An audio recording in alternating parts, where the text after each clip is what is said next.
Hindi ka pala nakauwi kagabi. Anito pagkuway binuksan na ang pinto sa front seat. Naglakad naman siya palapit sa sasakyan at sumakay na rin doon. Oo nga nakatulog na pala ako sa sopa.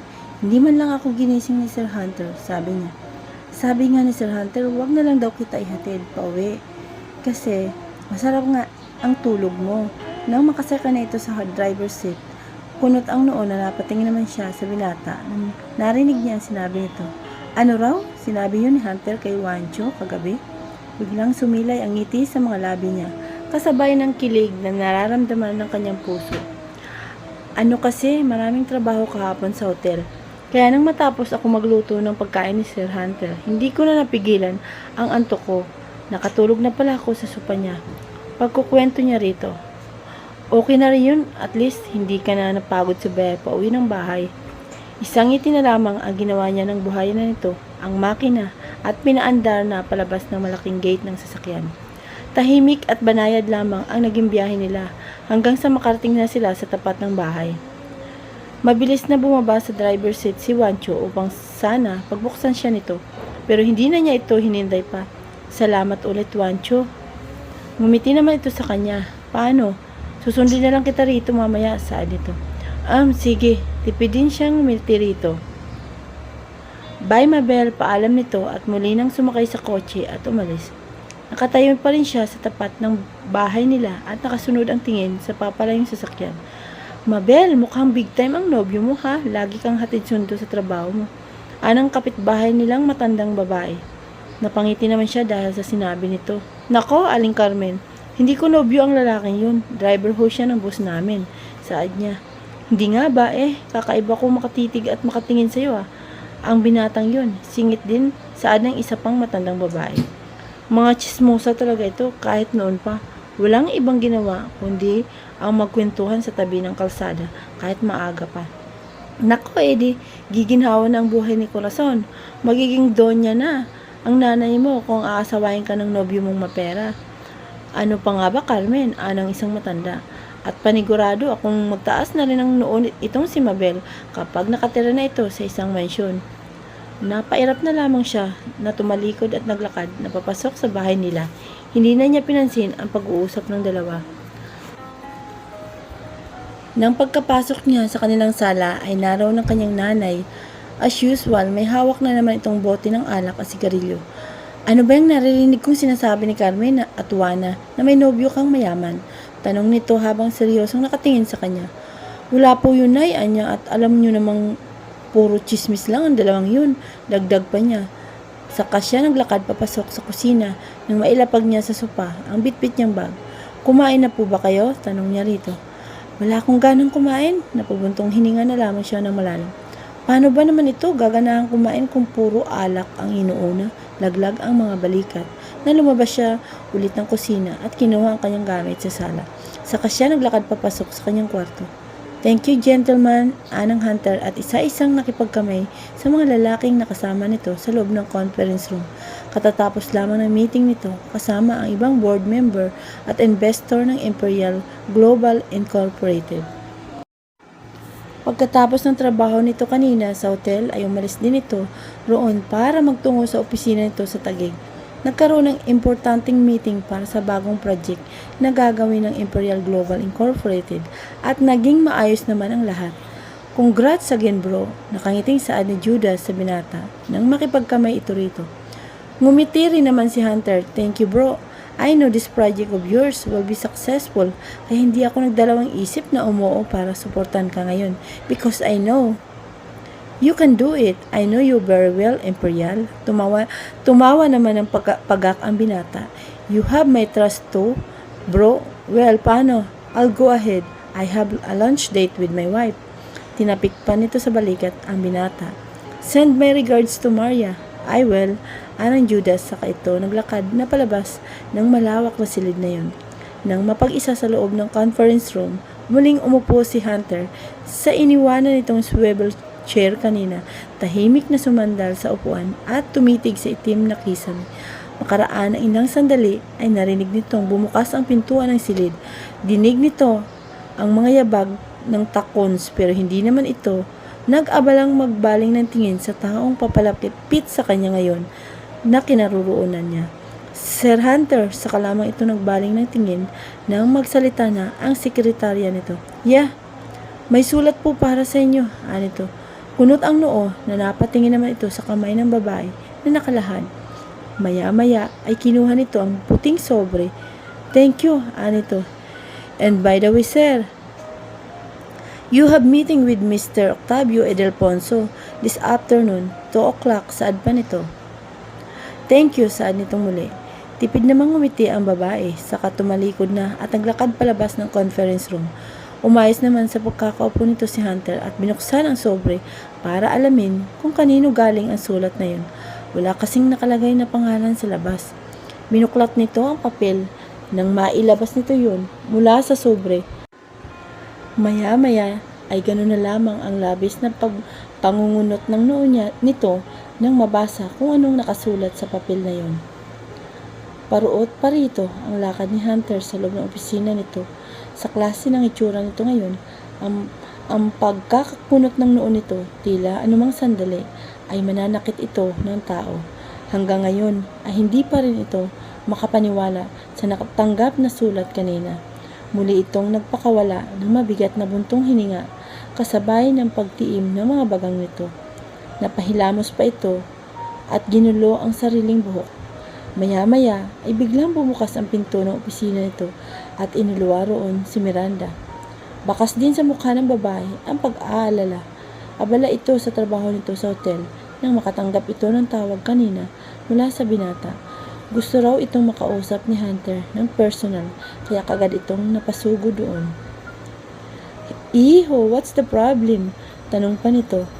Kitang-kita nito ang galit sa mukha ni Hunter. Ilang saglit lang ay dumating din ang isang lalaki na medyo may edad na. Nangunot naman ang noo ni Miranda nang mapatingin ito sa lalaki. Attorney Basas, what are you doing here? Nagtatakang tanong nito sa abogado ng binata. Hindi tuloy nito mapigilan ang sarili na mag-isip na siguro ay may malaking problema ang binata dahil naroon din ang abogado nito at sa tinig pa lang ni Hunter kanina nang tumawag ito sa telepono, nahimigan agad ni Miranda na galit ito. Hunter called me. May importante raw siyang gustong itanong sa akin, saad naman ng matandang lalaki. Saka naglakad na upang makapasok ng tuluyan. Let's have a seat, anang Hunter sa dalawang panauhin. Naglakad naman ito palapit sa lamesa nito at doon pumwesto sa swivel chair nito.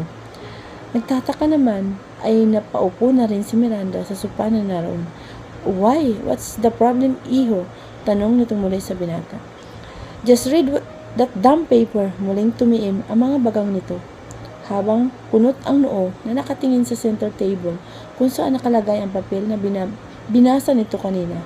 Kaagad namang tumalima si Miranda at dinampot ang papel. Kagaya sa naging reaksyon ni Hunter, kanina ganun din ang nangyari kay Miranda nung mabasa nito ang nakasulat sa papel. Are you serious? Nanlalaki pa ang mga matang tanong nito. Hindi makapaniwala sa nabasa. What is that? Tanong na rin ang abogado. Ibinigay naman ni Miranda sa abogado ang papel. A marriage certificate? Tanong ng lalaki. Your marriage certificate? Ulit pang sad nito. Bumuntong hininga ng malalim si Hunter upang pakalmahin ito ang sarili. Kanina pa ito nakaramdam ng galit.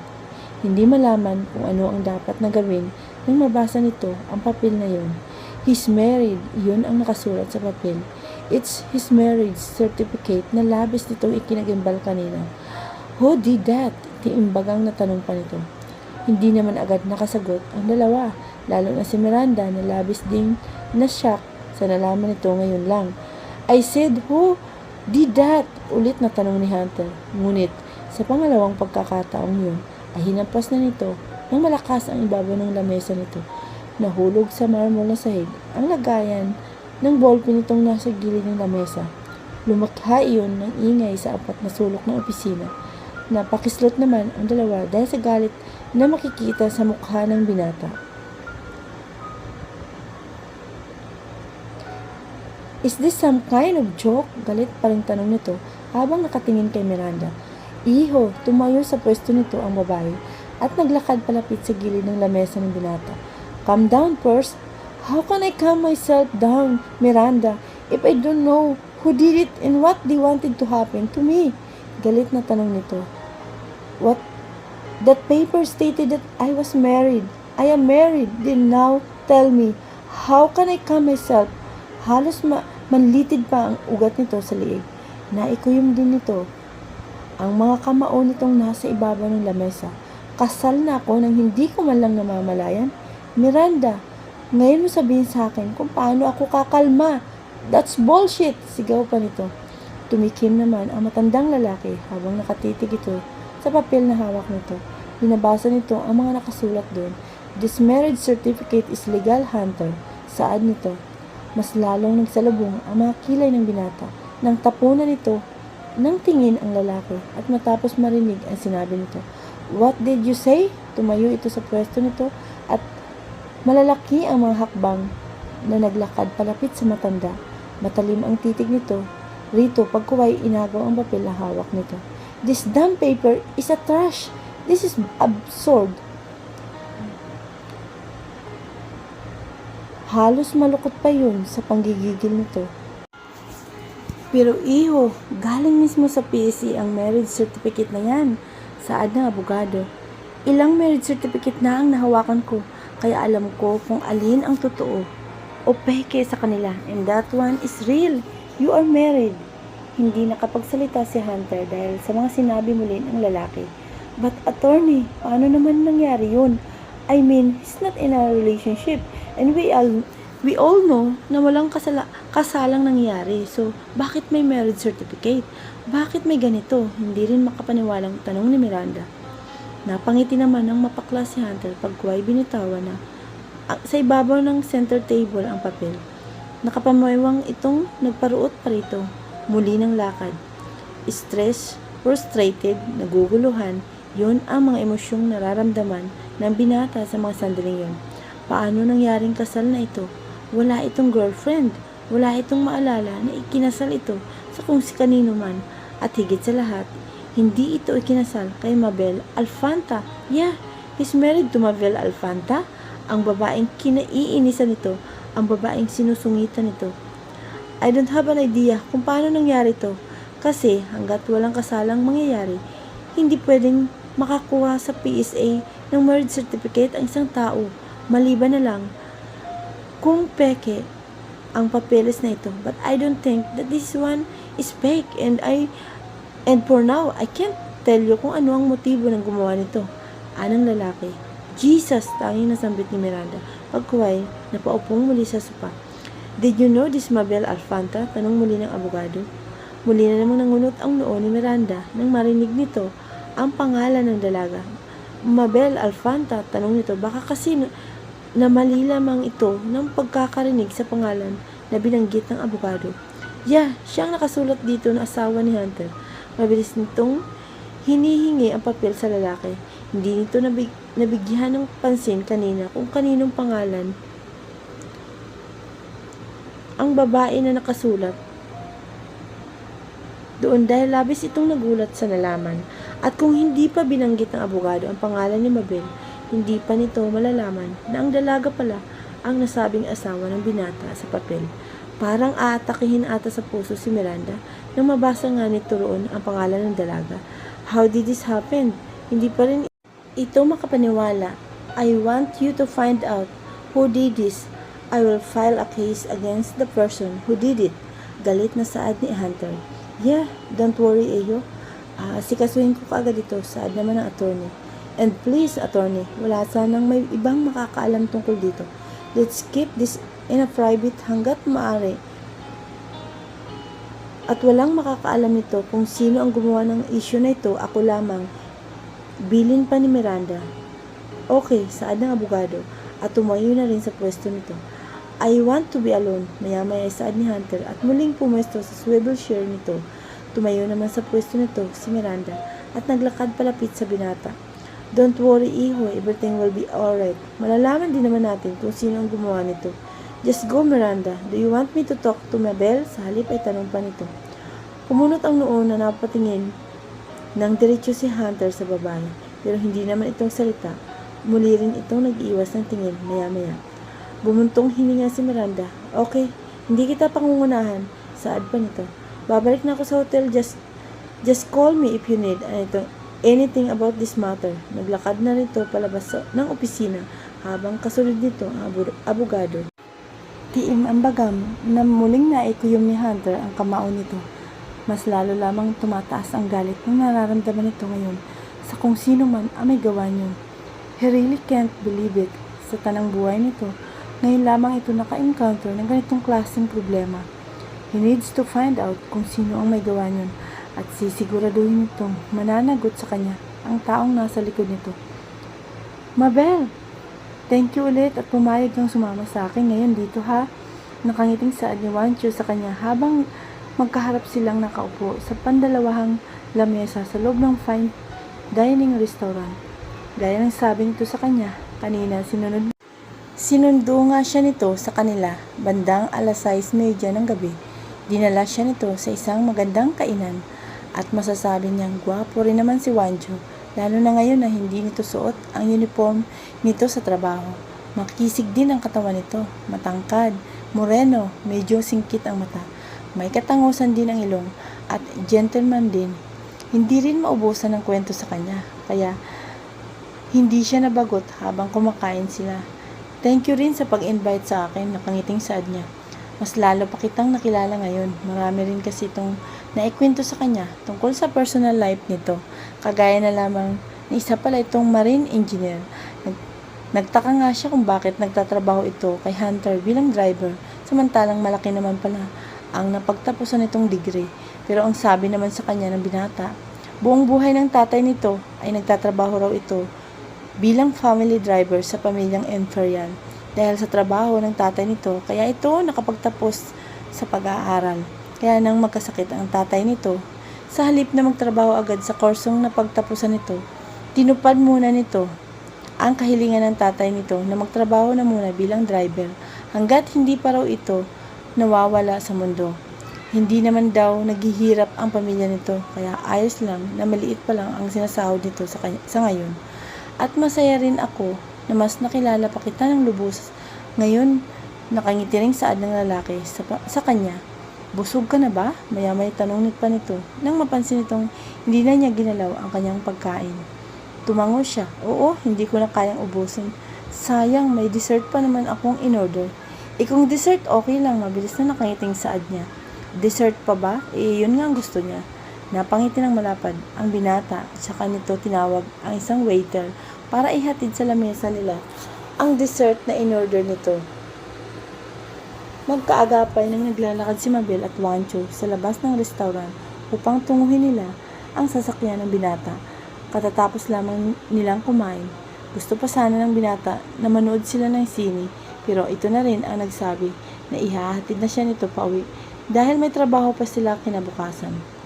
Baka raw mapagod siya. Bago siya nito pagbuksan ng pinto sa front seat ay pinigilan siya nito sa kanyang braso. May ibibigay lang ako sa iyo, saglit, anito at binitawan ang kanyang braso. Nagmamadali pa itong nagtungo sa likuran ng sasakyan. Binuksan nito ang compartment at may kinuha ron. Nakangiti pa itong bumalik sa kanya habang bitbit ang isang bukit ng pulang rosas. For you, Mabel, anito, at inabot sa kanya ang mga bulaklak. Tipid ng ngiti ang ibinigay niya rito, saka tinanggap yun. Thank you, Anya. Let's go, ihatid na kita. Binuksan na nito ang front seat at inaalalayan siyang makasakay doon. Tahimik lamang siya sa buong biyahe hanggang sa makarating sila sa tapat ng bahay nila. Hindi na kita ayaing pumasok sa loob ha, saad niya. Nang makababa na siya, okay lang para makapagpahinga ka na rin. Sige, good night na Wancho. Good night. Good night, Mabel. Kita na lang tayo bukas. Anito. At tila nag-aalangan pang lumapit sa kanya. At hinalikan siya sa kanyang pisngi. Medyo nagulat man dahil sa ginawa ng binata, ngumiti na lamang ulit siya. Saka tumalikod na at naglakad na papasok sa kanyang bahay. Wow! With flowers! Nakangiling saad ni Nexie sa kanya nang sumalubong sa kanya ang dalagita. Ate, naniligo na ba sa'yo si Kuya Wancho? Tanong naman ni MG na nasa sopa at nakaupo. Ha? Hindi sagot niya. At inilapag sa ibabaw ng lamesa ang mga bulaklak. Bakit kanya inayang mag-date, ate? Tanong din ni Nexie. Pagkuway, dinampot ang mga bulaklak at inamoy-amoy pa. At isa pa, may allergy ka kaya sa bulaklak? Pero bakit ka tumanggap nito? Dagdag pang tanong nito. Oo nga may allergy siya sa mga bulaklak, pero tinanggap niya pa rin yun kanina nang ibigay sa kanya ni Wancho. Kasi ayaw naman niyang biguin ang binata. Baka magilty na naman siya. Ayaw ko lang madismaya ang tao kapag hindi ko tanggapin, saad niya. Dapat sinabi mo na lang ate na may allergy ka. Baka mamaya niyan, mag-expect siya na nagustuhan mong bulaklak. Sa susunod, nabibigyan ka niyan ulit, saad pa ni Nexie. May point din naman itong kapatid niya, pero wala na siyang magawa. Nasa kanya na ang bulaklak. Sa akin ka na lang ate ha, akin na lang to. Magaganda kasi ang Nexie at naglakad agad para tunguhin ang kwarto. Umupo naman siya sa tabi ni MG. Magpahinga ka na ron ate, may trabaho ko pa bukas. Anito, may gamot pa ba si Ken? Sa halip ay tanong niya rito. Bumili na ako kanina ate, yung perang ibinigay mo sa akin kahapon. Tapos sinamahan ko na rin siyang magpunta sa doktor. Tumingin siya rito. Anong sabi? Tanong niya. Kailangan na raw talagang mapadali ang pag-oopera kay Ken, ate. Habang tumatagal daw kasi, mas lalong lumalaki ang buta sa puso niya. Ngayon pa lang daw ay maganda na maagapan yun, pagkukwento nito. Tapos, palaki ng palaki rin ang gastusin natin sa gamot niya, ate. Nag-aalala lang ako sa'yo, baka hindi mo na kayanin. Tapos, nandito pa kami ni Nexie na nag-aaral. At si nanay, napatitig na lang siya sa kawalan. Matapos niyang marinig ang mga sinabi ng kanyang kapatid.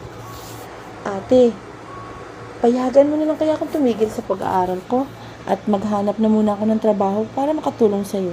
Anang MJ maya-maya. Hindi nga pwede MJ, sayang at isang taon na lang. Ikaysa naman nahihirapan ka. Huwag mo akong alalahanin, kaya ko pang sarili ko. Makakahanap din tayo ng mahiraman ng pera para sa operasyon ni Ken. Agap niya at sasasabihin pa nito sa kanya.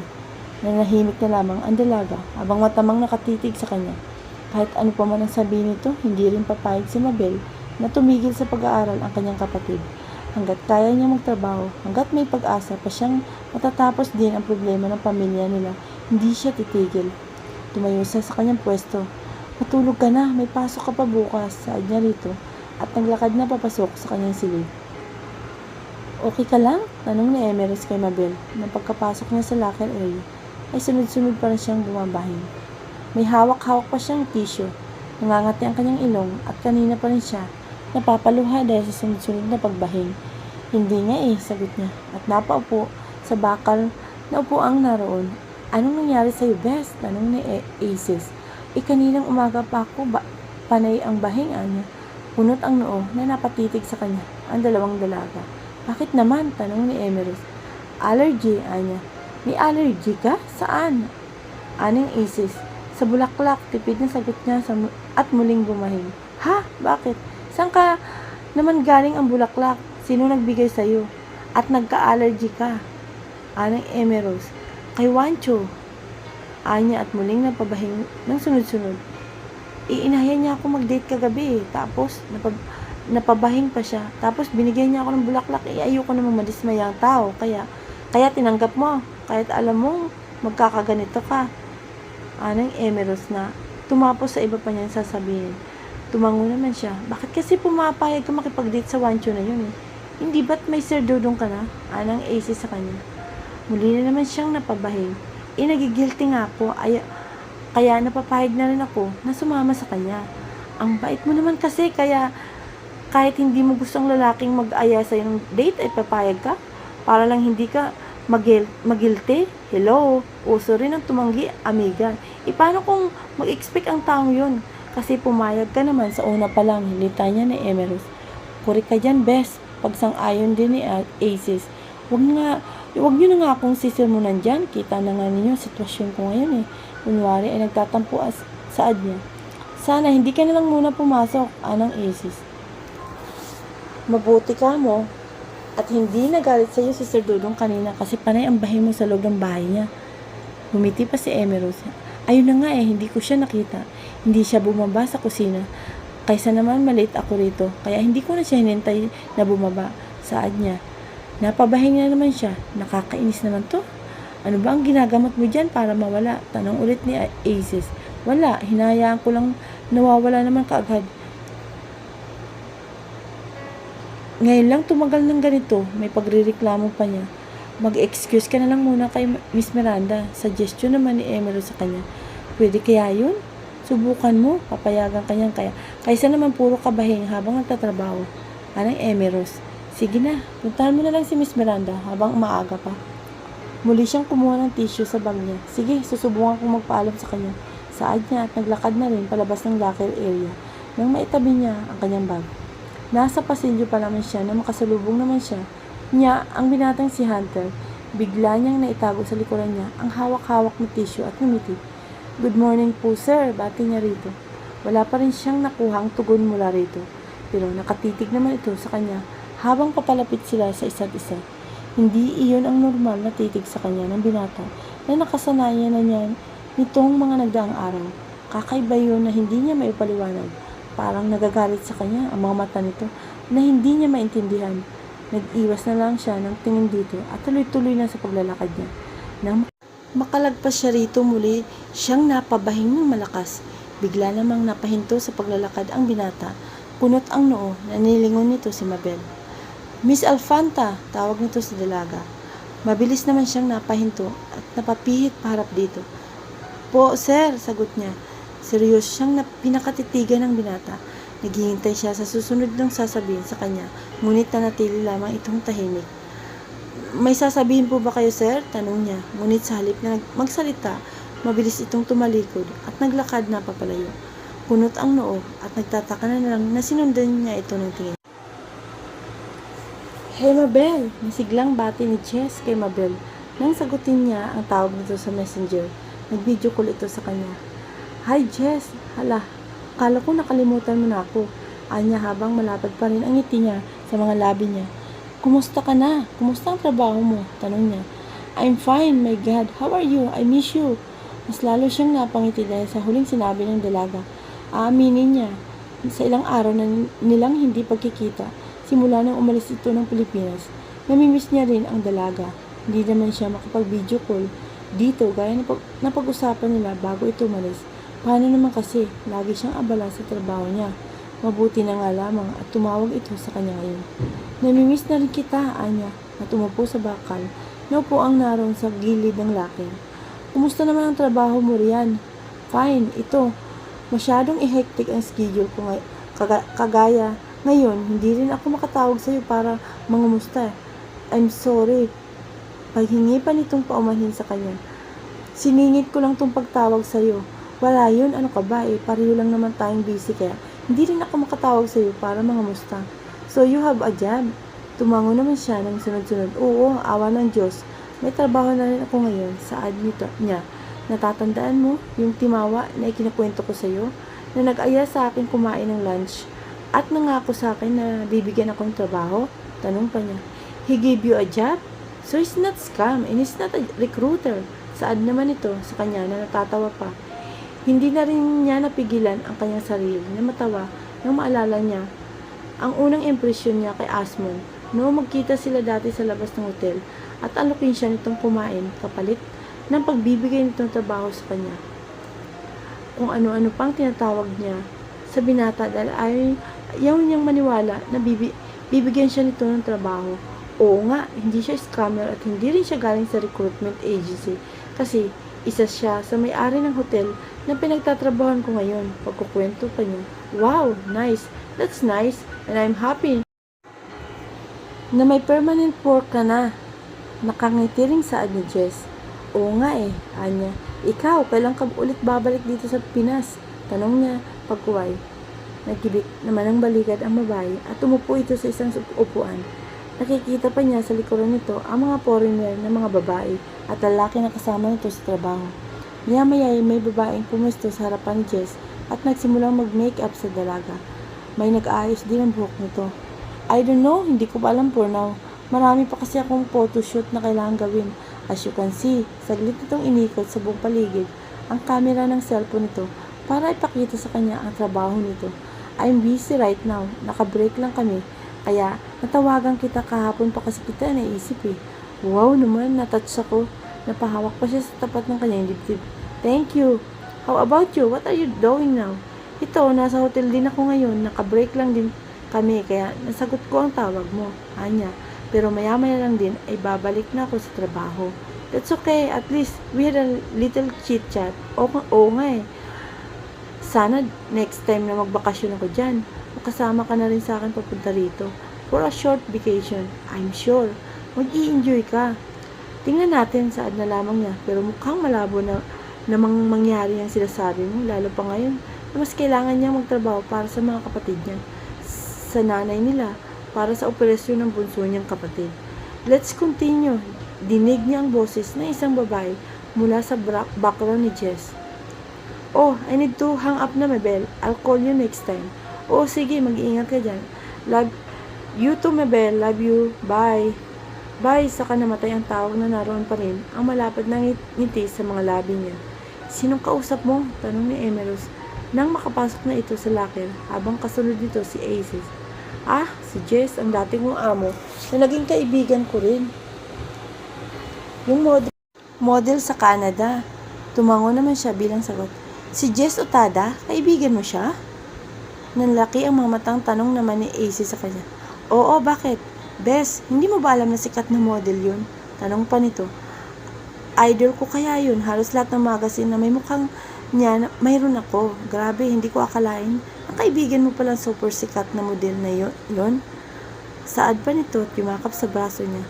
Alam naman niya yun, alam niyang sikat na model ang dati niyang amo, pero hindi niya alam na pati pala rito sa Pinas ay kilala ang dalaga.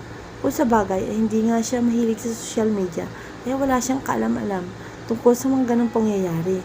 Wala siyang kamalay-malay na ang kaibigan niya ay sikat na model pala mula sa ibang bansa hanggang dito sa Pinas. Bes, baka naman, magkaibigan naman tayo eh.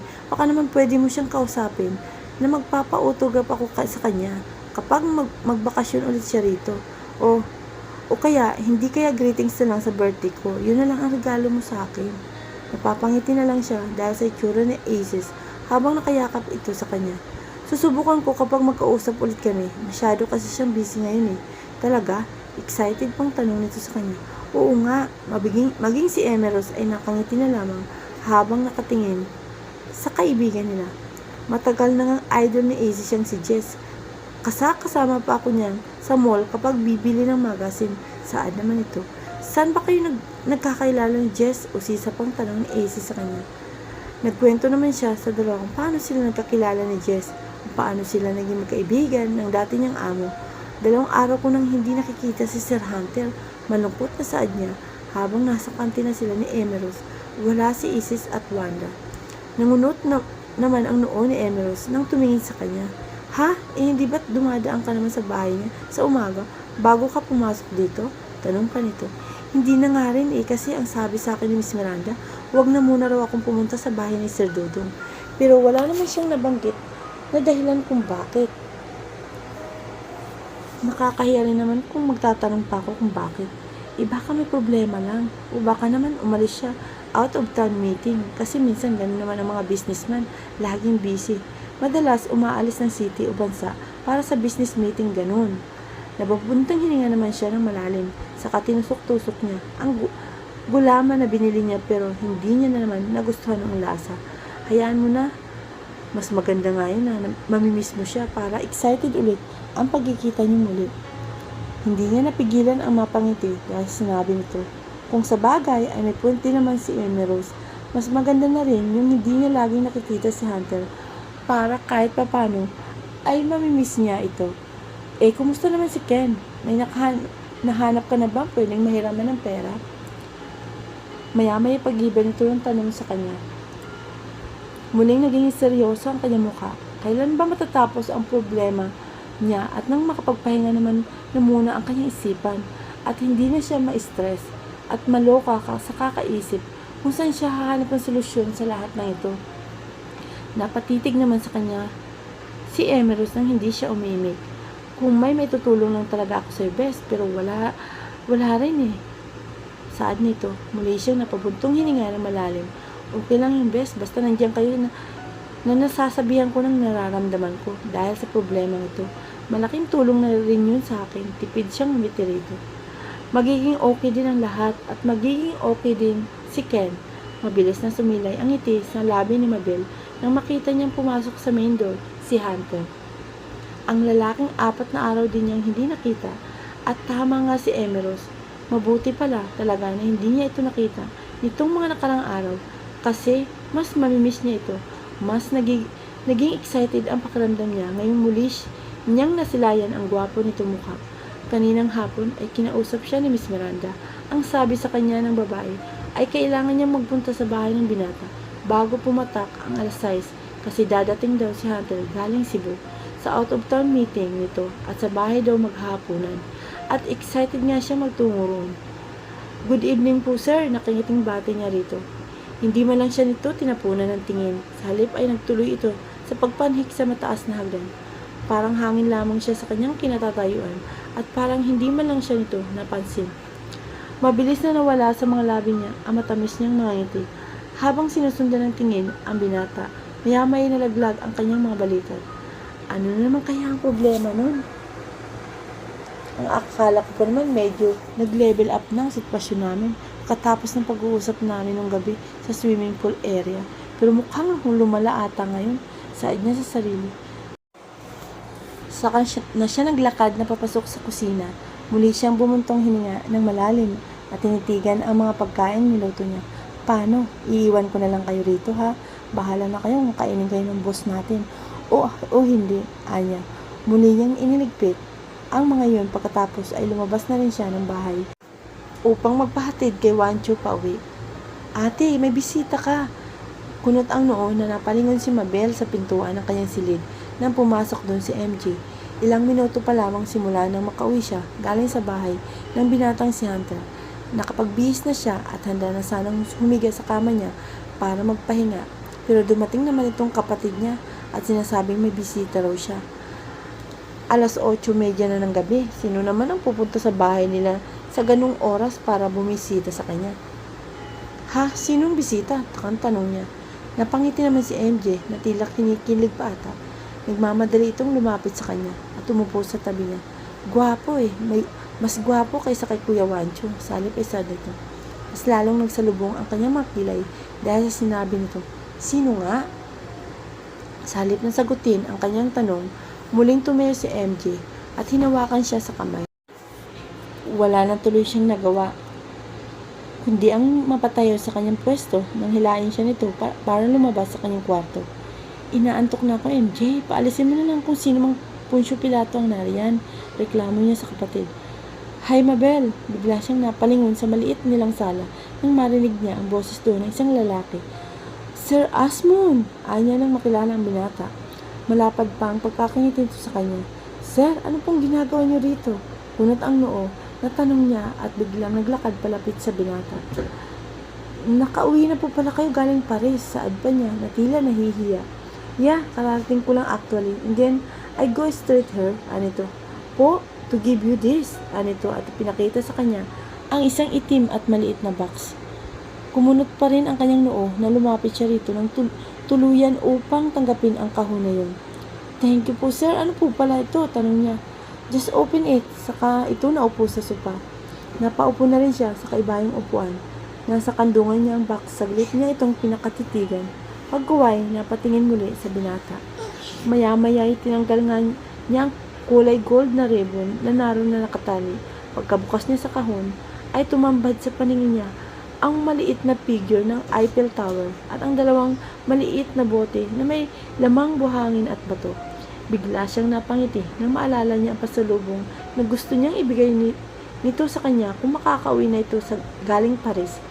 Hindi niya inaasa na tututuhanin pala yun ng binata. You like it? Tanong ni Asmon sa kanya. Nag-angat siya ng mukha upang tapunan ito ng tingin. Malapad pa rin ang ngiti sa labi niya. Tinutuon mo pa lang sinabi ko, salip ay saad niya. You said you wanted that. Hibit balikat na saad lamang nito. Salamat po Sir Asmon. Anya at muling isinarado ang kahon. Kumusta naman po ang business meeting niyo sa Paris? Good. Tipid na sagot nito. Tumango-tango siyang muli. Pasensya na po kayo sa bahay namin ha. What's wrong about your house?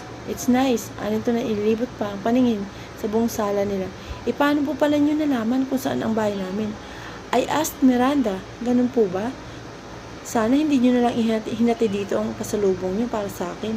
Pwede naman pong That's okay, Anito. Actually, I wanted to see you. That's why I came here. Bigla siyang natigilan at diretso na patingin sa mga mata nitong nakatitig sa kanya. Dahil sa sinabi nito, hindi niya inasahan yun. Ewan, pero bigla siyang nakaramdam ng pagkailang dito. Maya-maya mabilis siyang nag-iwas ng tingin. Well, I'll go ahead, anang binata. At tumayo na ito sa pwesto.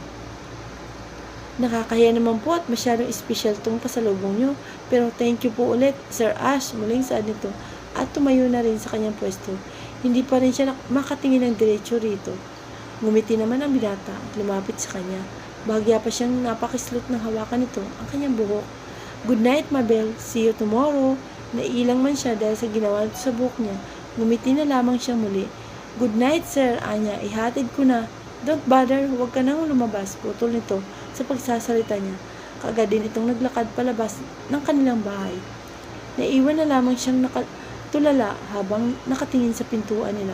Nagulat na lamang siya sa pagdating ng binata at sa pasalubong nito sa kanya. At sa pakiramdam ngayon ng kanyang puso dahil sa sinabi ni Asmon sa kanya, I wanted to see you. Nag-iiko na ata yun sa isipan niya.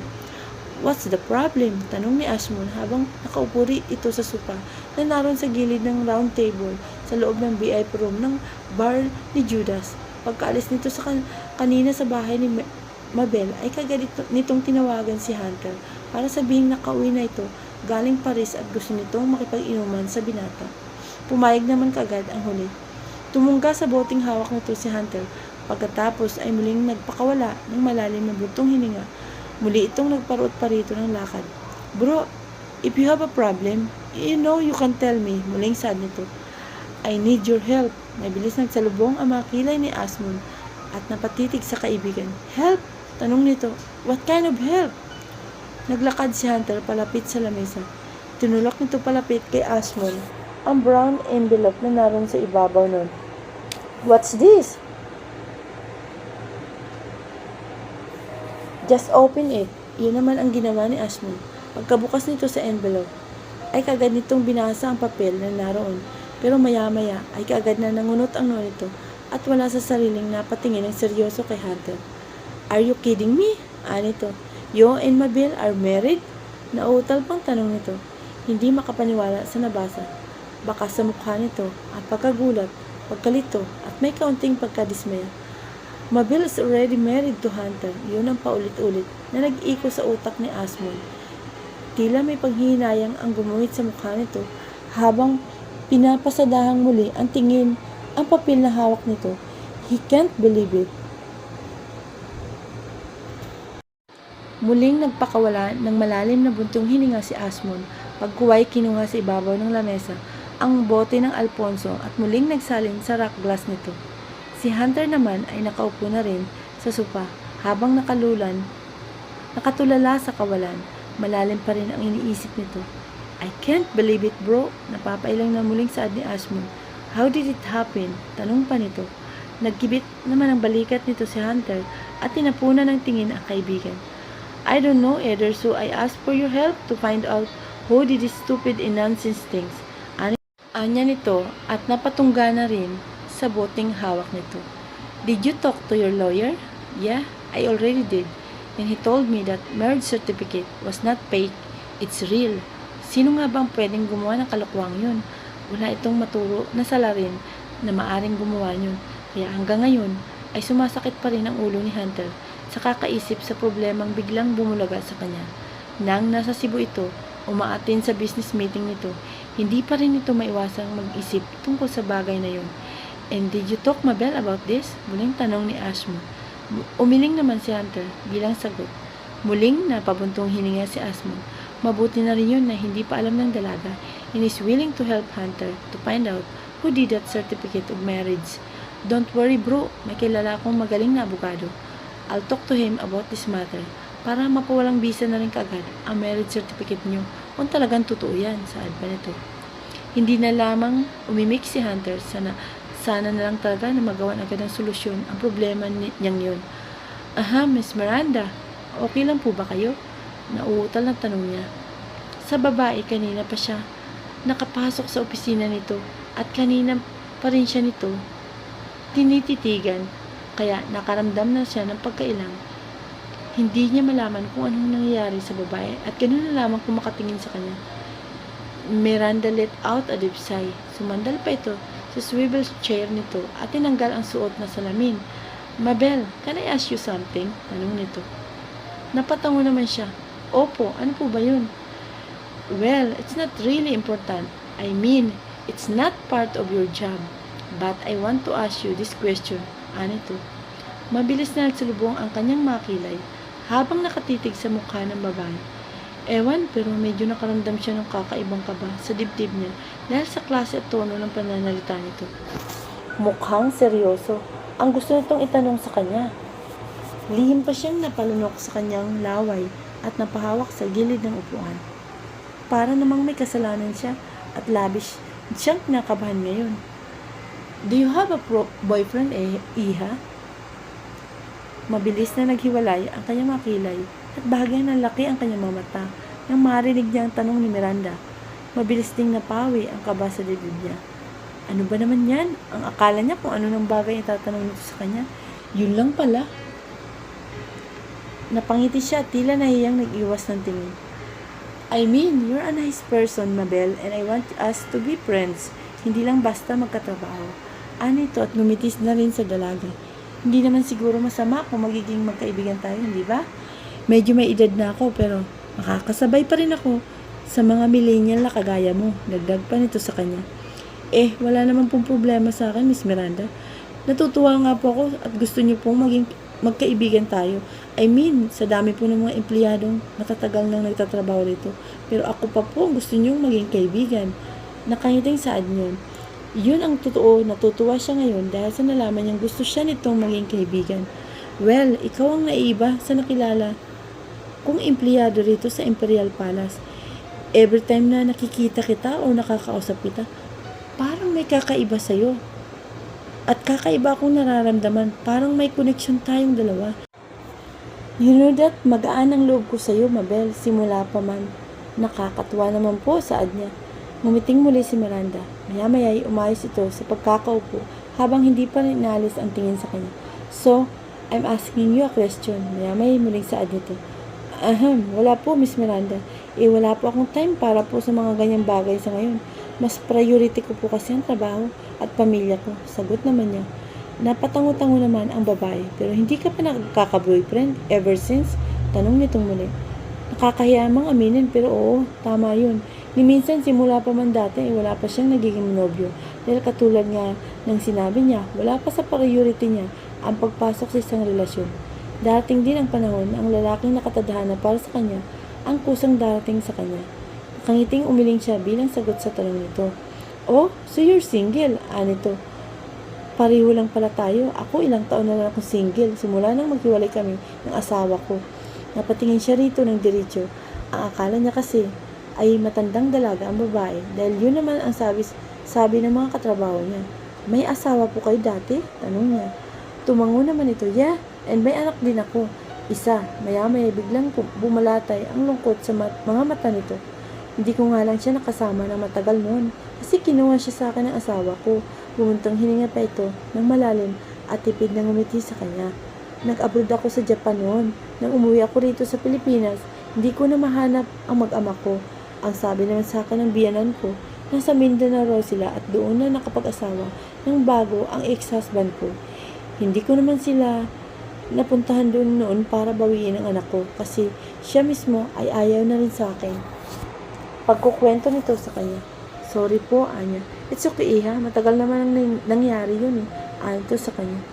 Gusto niya pa sana magsalita habang nakikita niya ang lungkot sa mga mata ni Miranda. Pero natili na lamang siyang tahimik. Hindi niya naman alam ang totoong kwento ng buhay nito kaya ayaw na lamang magbigay ng opinion dito. Well, anyway, total at nandito ka na naman, maaga kang mag-out ngayon, Iya, at pumunta ka sa bahay ni Hunter. Maglinis ka na muna ron, then ipagluto mo na rin siya ng pagkain. Nasa kusina ng menu niya, pag-iibay nito sa kanilang usapan, makaraan ng ilang sandali. Okay po, Miss Miranda, tumayo na siya sa kanyang pwesto. Nice talking to you, Iha. Ngumiti siyang muli. Sige po, mauna na po ako, Anya, at maglakad na rin palabas ng opisina yun. Uuwi ka na? Tanong ni Emily sa kanya. Hindi pa? Pupunta pa ako sa bahay ni Sir Hunter, sagot niya habang hinubad ang kanyang uniform na suot. Napangiti naman si Emeros. Nako, mapapagsulo na naman kayo ng dodong mo mamaya. Nanonood pang saad nito. Paano? Naikwento niya na rito ang nangyari ng gabing pangalawang beses na nakatulog siya sa bahay ng binata. Ang mga nangyari sa swimming pool area habang naliligo si Hunter. Kilig na kilig naman sa kanya ang mga kaibigan niya. Nakangiting napaismid siya. Sos, ialam mo namang laging nakakunot ang noo sa akin ni Sir kahit wala akong ginagawang masama. Paano naman kami mapapagsolo nun? Tanong niya. Bayaan mo na, pasasampat, magiging mabait din siya sa'yo. Hintayin mo lang. Baka pumuti ng buhok. Kung sa kakaintay na dumating ang araw na magiging mabait na rin siya sa akin. Pabirong sad niya. Huwag mo kasing unahan ng negative best. Trust your beauty. I'm sure magkakaklas back din yan sa iyo. Kapag hindi naman, pwede nating magawa ng paraan yan. May gayuma si Aces. Madali na lang yun. Total naman ikaw ang nagluluto ng pagkain niya. Nakangiti ring pagbibiro nito sa kanya. Hindi na niya napigilang matawa ng pagak. Iba talaga kapag may kaibigan kang supportive. Kahit bawal, basta para sa kilig at kaligayahan mo, go lang. Ika nga kapag gusto, may paraan. Kapag ayaw, maraming dahilan. Isa kaso mo ngayon, you like him enough para gumawa ng paraan para magustuhan ka rin niya, saad pang muli ni Emeros. Nako, bes, masyadong mataas na pangarap ang magkagusto rin sa akin si Sir. Suntok sa buwan. Kaya nga pinagkakasya ko na lang ang sarili ko na sa pag-ibig, walang mahirap, walang mayaman. Kapag puso ang nagsabi, kayo talaga kahit anong mangyari, walang makakapigil dun. Kaya wag mo nang inaander ang katayuan mo sa buhay dahil sa nararamdaman mo para sa isang tao. Anito upang putulin ang iba pa niyang sasabihin. Mayaman man si Sir, dodong mo. It doesn't matter. We claim it. Kayo talaga ang bagay para sa isa't isa. Anito. Wow ha? Over-supportive friend. Natatawang saad niya. Siyempre, ako ang president sa love team niyo. Team Mater or Team Handbell. Go, go, go! Nakangiting saad nito sa kanya. Kunot ang noo na matatawa pa rin siya. Ewan, puro namang kalukuhan tong kasama niya. Kung ano-ano na lang maisip sabihin sa kanya. Napapailing na lamang siya. Aalis na nga ako, baka kung saan pa mapunta tong usapan natin. Basta, president ako ha. Habol pang saad ni Emeros bago siya makalabas ng locker. Kunot ang noo na nagkatinginan sina Remelin at Onichim matapos marinig ang usapan ni Emeros at Mabel. Nasa kabilang locker lamang ang dalawa at kanina pa nakikinig sa usapan ng dalawa. Oh, so, pagkatapos kay Sir Asmon, ngayon naman, may crush naman siya kay Sir Hunter. Anang Remelin na pinag-ikis pang sa tapat ng dibdib nito ang mga braso. Ang taas nga naman ang pangarap niya, no?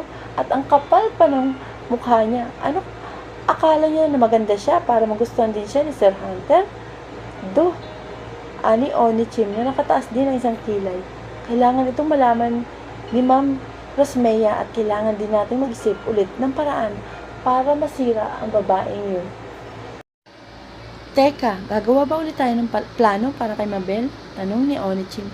Magkasalubong ang mga kilay ni Remelin nang tingnan nito, ang kaibigan. Siyempre, yun na nga ang plano natin nung unang palang, hindi ba? Iba ka, matanggal na tayo ng tuluyan nito. Ngayon ka pa ba matatakot, Onichim? Bumuntong hininga ng malalim si Remelin. Pagkuway inirapan ang kaibigan. Yun ang plano, para mapalis dito sa hotel ang Mabel na yun. Anito, at naglakad na palabas ng locker. Napasunod naman dito ang huli. Hey Mabel! Napahinto naman sa paglalakad niya si Mabel. Nang mula sa entrance ng hotel, ay nakita niya roon si Asmon. Kumaway sa kanya ang binata, saka naglakad palapit sa kanya. Hi Sir Asmon! Tipid na bati at ngiti niya rito. Where are you going? Pauwi ka na ba? Tanong nito na makalapit na sa kanya. Hindi pa po. So where are you going? Sa bahay po ni Sir Hunter. Oh yeah, you're his new cook? Tumango naman siya. Kahit naiilang siya sa mga tingin sa kanya ng binata, pilit niya pa rin sinalubong ang mga mata nito. May kailangan po ba kayo, sir? Tanong niya. Nagkibit naman ito ng balikat. Nothing. Ano to? I just saw you from the... Kaya tinawag kita. Dagdag pa nito. So, kailan ko pala pwedeng matikman ang luto mo? I I want to taste your own recipe. Kasi nung inaya kitang kumain sa labas, I didn't know you could cook. Oo nga, nung araw na kumain sila sa restaurant na naroon, lang din sa loob ng Imperial Palace, parang yun na lamang ang unang beses na, na makatikim siya ng masasarap na pagkain. Kaya sino ang mag-akala na marunong siyang magluto? Naku sir, baka po hindi niyo magustuhan ang luto ko. Saad lamang niya. Na, tumawa ng pagak ang binata. I know masarap ang luto mo. Kasi hindi ka naman tatagal kay Hunter kung hindi ka masarap magluto. I mean, I know him very well. Mapili siya sa pagkain at klase ng luto. Saad pa nito sa kanya. Nakangiting nagbaba na lamang siya ng mukha. Kung alam lamang nitong hindi naman kinakain ni Hunter ang niluluto niya, tanging tikim lamang ginagawa ng binata. Kaya paano magiging masarap ang luto niya para sa panlasa ng binata? Maybe I can invite you in my place next time para ipagluto rin ako. Mabilis siyang nag-angat ng mukha upang muli itong tingnan. Naroon ang kakaibang kaba sa dibdib niya nang muling magtagpo ang mga paningin nila ng binata. Ewan, pero parang bumilis ang tibok ng kanyang puso. Ngayon niya na lang yun nararamdaman. What do you think, Mabel? Tanong pa nito. Hindi siya nakasagot sa tanong nito. Basta, nakatingin lamang siya rito. Parang pakiramdam niya habang tumatagal na nakatitig siya rito. Mas lalong lumalakas ang tibok ng kanyang puso. Hindi niya maintindihan kung bakit nakakaramdam siya ng ganun ngayon. Mabilis namang nangunot ang noo ni Asmon na hindi nagsalita si Mabel. Are you okay, Mabel? Untag na tanong nito at hinawakan pa sa braso ang dalaga. Saka lamang nabalik sa ulirat niya si Mabel.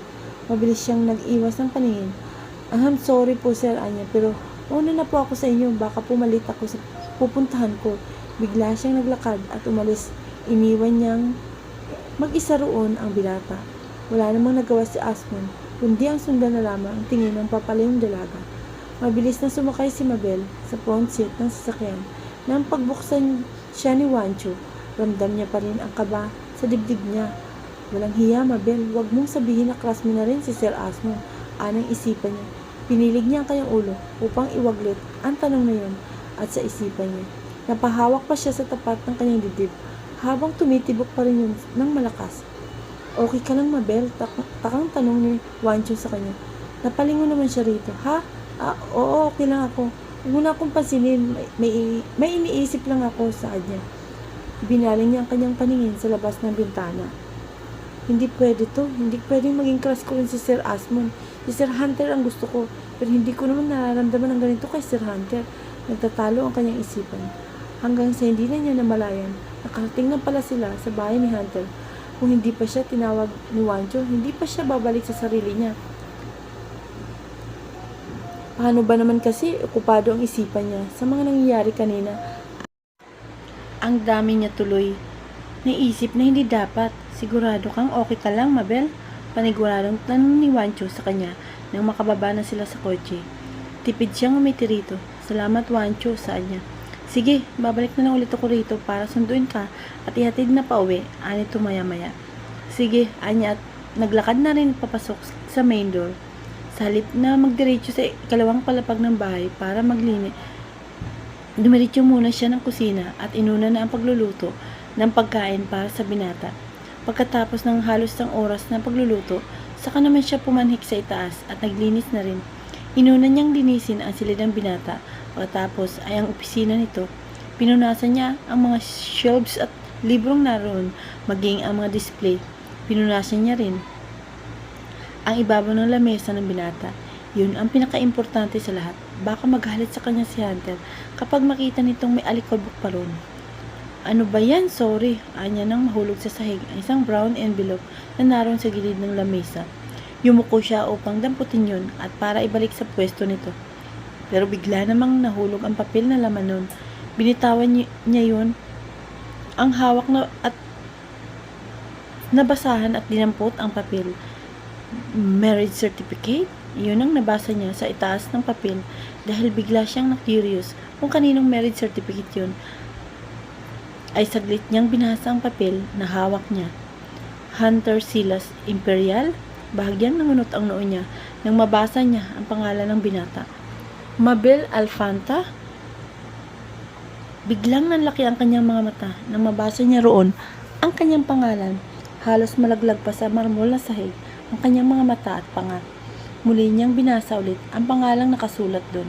Baka na malikmata lamang siya. Mabel? Hindi pa naman siya natatapos na basahin ang pangalan niya. Bigla niyang nabitawan ang papel na para bang nakakapaso yun. Napatuto pa siya sa kanyang bibig.